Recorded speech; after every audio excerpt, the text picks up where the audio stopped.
fully hinay na kita by the end of di gyud na so good pa no. Marag ang at least ang framework ma-final na to kay actually artist rendition pa to. Di pa gito final no. So but it will be in front of our existing Lapu-Lapu complex niya ato nang ihimuan jud og kanang the whole master plan. Dili lang ang City Hall ba, but ang surrounding adto.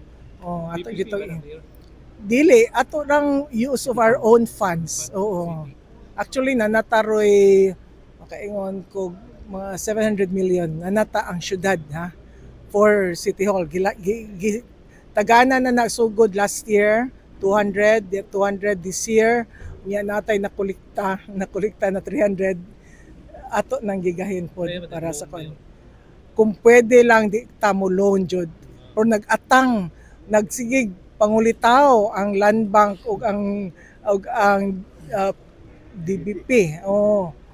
Tag 2 billion na ang 2 billion ilang ipaloan but kung pwede di lang ta mag-loan. Wala pa tayo final design. Wa pa na final magkuan na ta pero more or less ingadto na kuan complex na. Ato green, resilient. Ay ibabaw adto solar puro to solar tanan. Ya kung pwede natay water retention pond sa ilawom. Adto ang mga tubig na kuan. Ang 700 million mayor since allocation man initial running. Initial pa kay mga more or less 1 billion siguro gid na. For next year lain na sad mga 200 million na sad atong itagana sa atong budget.